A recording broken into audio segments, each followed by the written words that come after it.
Welcome to this edition of MBC News. In today's broadcast, our team has searched the halls of MHS to bring you stories that have never been told before. But first things first, let's check out some of the headlines with Joanna Monfreda in The Minute. After their inspirational visit a year ago, the Roadies from Invisible Children returned to MHS for another memorable visit. In response to this visit, numerous students have already started teaming up to raise awareness and funds for this worthy cause.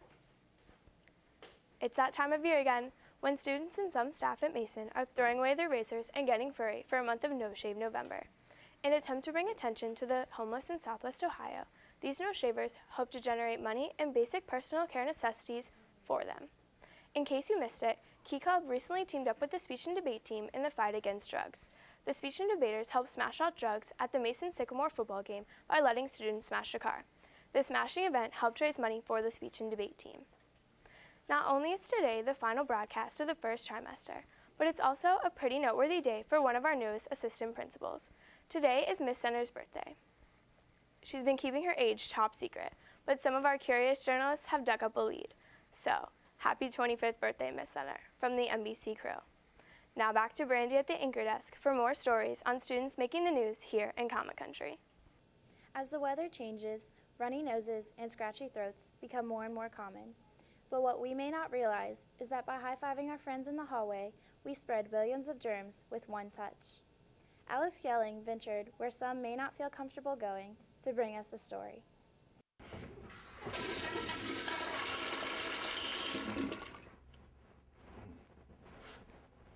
I wish nothing. Oh, dude, what's up, man? Come on, Ian. How's it doing? Ian didn't wash his hands after using the restroom. Although this was just a simulation, this is a problem in our high school. We realized this after MBC did a survey of 100 students that revealed that over 50% of these students admitted to not once, but multiple times not washing their hands after using the restroom. This means that each day you are at risk of coming in contact with these germs commonly found in the restroom, such as streptococcus, the common cold, and everybody's favorite, E. coli. Some of these can survive for days on surfaces. Others, such as E. coli, even months. So how do people forget this simple task that we all know how to do? We at MBC sat through our apparently germ-infested halls, interviewing students to find the answer. Did you wash your hands after using the restroom? I did. How do you feel about people who don't wash their hands? I'd rather not know, honestly. Did you wash your hands? No. Have there been times that you have seen people not wash their hands and just walk out? Yeah. Often? Pretty often, yeah. I mean, my God, it's like a germ fest in here. Do you ever see people who don't wash their hands after? Yes, I do. Hi, can I ask you a question? Yeah, sure. Did you wash your hands after using the restroom? No, I did not. In a stall, sometimes I'll hear another stall open and someone leave without hearing the water run. Germs are nasty. I mean, who wants germs anyway? It's an epidemic. I see people not wash their hands in the restroom. I mean, like, if I had to give like a percentage, maybe like 45% of the time. I haven't washed my hands. I don't know. I'm in a rush. I want to go eat. I'm hungry. So maybe some people do have their reasons. But what's the risk for you? What's the risk for other people? Should you second guess that high five you gave in the hallway, borrowing that calculator, or dueling that intense match of thumb wars? Who better to ask than the person who's been telling us since kindergarten? The school nurse. Good hand washing can get rid of about 94% of the germs that can cause things such as the common cold, and then more serious illnesses like meningitis, hepatitis, diarrhea, bronchitis, all kinds of things like that. Most illnesses are spread from hand-to-hand contact, especially young children. You touch your eyes, your nose, your mouth. So good hand washing keeps you away from the doctor and keeps you healthier. Germs. Just because you can't see them doesn't mean they're not there. But with the proper precautions and a little common sense, you can keep yourself, your classrooms, and your classmates germ-free. I'm Alex Yelling, MBC News. Mason High School makes it a priority to prepare us for the future. But aside from the basic courses that are required, students have the option to enroll in courses that cater to their specific interests. With technology advancing every day, these students have the benefit of getting ahead early and preparing for a career in the near future. Reporter Corinne Hazen has the story. There are numerous traditional classes offered at Mason High School. There are math courses where students are working out computations and interpreting formulas. In the science classes, students are conducting experiments and observing their results.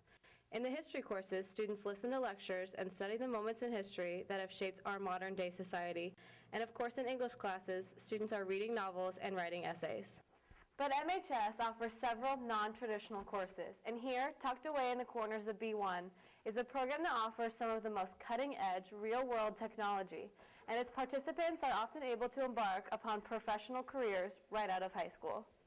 The students in Dave Wiseman's applied tech classes are learning valuable skills that are not only preparing them to study these new emerging technologies in college, but are also allowing these students to enter the workforce with skills that could help them pursue numerous career options. All these courses basically give them the advantage where we have articulation agreements with local universities where they can receive college credit. In one course, computer-aided design, we actually have an agreement with Sinclair University where they can receive college credit. So there's not a lot of other high schools in the area that have those opportunities, so it definitely puts them ahead of the game. There are numerous courses offered, including CAD, CAM, and CNC, all which can be placed under the umbrella of computer-aided design. Fortunately for the students in these classes, many local universities cater to the students' interests in these areas. All of the computer designs have helped me decide what I want to do because they really are a lot of creative problem solving, and it helps you with not just design and stuff, but it helps you in other classes, like all the sciences and maths and all that stuff. I'm thinking about going to Ohio State or maybe Washington University in St. Louis, and I think I'll probably do something in engineering. Upon graduation, most students will leave MHS not only prepared to succeed in the college classroom, but even in the workforce. Yet for the students of the applied tech classes, they will be prepared to not only succeed in their college classrooms, but be put on pace to compete in the ever-changing digital workforce. I'm Corinne Hazen, MBC News. At MHS, we hear stories of how students succeed at a high level in the classroom. Annie Clark has a story of two sisters and how their preparation for success started at a young age. When digging through our childhood memories, a lot of us can recall curling up on the couch to watch Barney, Sesame Street, and all the other infamous childhood TV shows. We learned lessons such as sharing, caring, our ABCs, and our basic numbers just through watching television.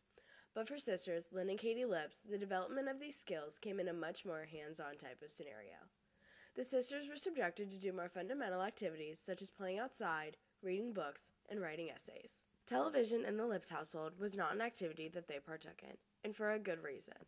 The most crucial time for brain development is in the first 3 years of a child's life, and watching TV is not the most cognitive-friendly activity.